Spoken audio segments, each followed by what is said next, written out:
morning, Rabotai. And Siman Lamed Shulchan Aruch talks about the mitzvah of Tefillin at night. Is there mitzvah to wear Tefillin at night? So they quote, there's an argument, the Gemara, the Second Menachot.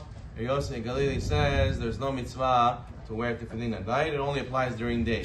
As it says in the Pasuk, Me Yamim Yamima. You will be commanded to do Chukah Azot, and you only do it, Yamim Yamima sounds like during the day. Yomam, during the day you do the mitzvah Tefillin. Rabbi Kiva argues, and he says, no, it applies both day and night. It's only that the Chachamim said that you might fall asleep with the Tefillin, so that's why you're not allowed to wear it at night. There's a Machloket Rishonim, who we follow like Halacha.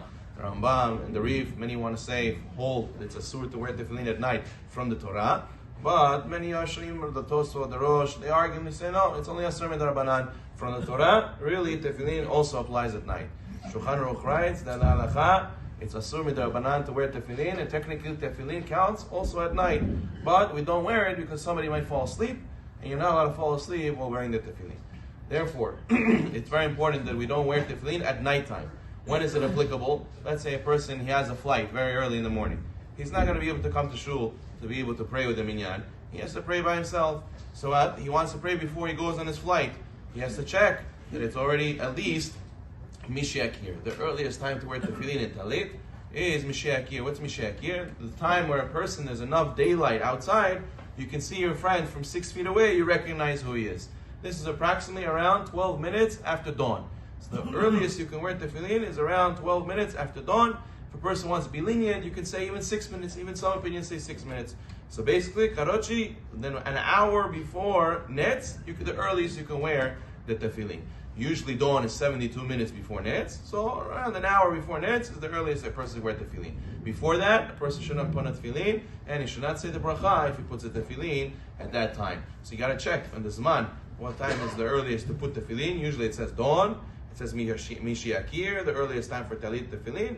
Then it says Netz, and then you'll know how to pray properly. The same thing, the opposite.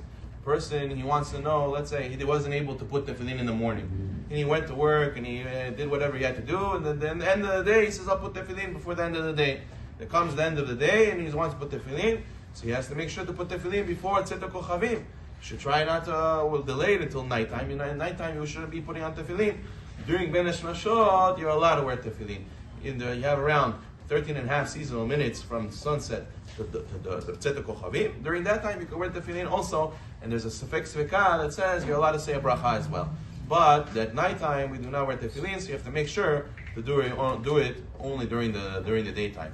A person has to know also when you're in a flight, where in the flight, sometimes people go to Hong Kong, some people go to other places. You should know you're traveling a lot of zmanim.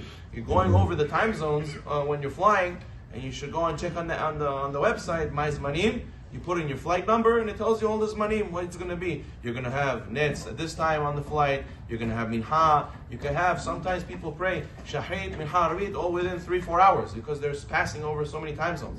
So therefore, a person has to make sure that he pays attention to the zmanim on the flight, because it depends on where you are. But tefillin is usually not worn at night.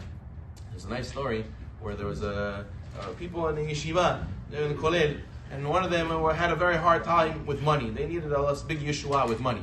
So somebody told him, go to the kotel and go and pray. So he went to the kotel and he's praying, he's crying. Somebody tapped him on the shoulder. He says, why are you crying? Stop crying. I can't see you crying.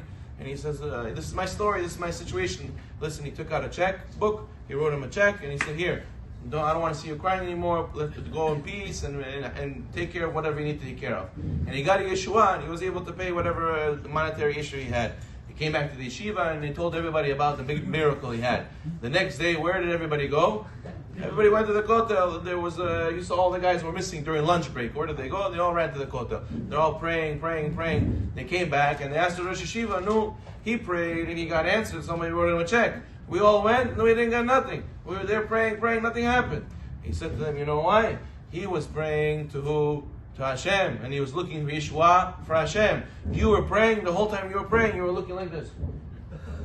When is somebody going to tap me on the shoulder? So therefore, Rabotai, we have to go and do the mitzvot and not forget, we're here to serve HaKadosh Baruch Hu. HaKadosh Baruch Hu is the one who's going to give us everything. Don't keep looking for what's the skula, what's the reward, who's going to save me, where is the reward coming from.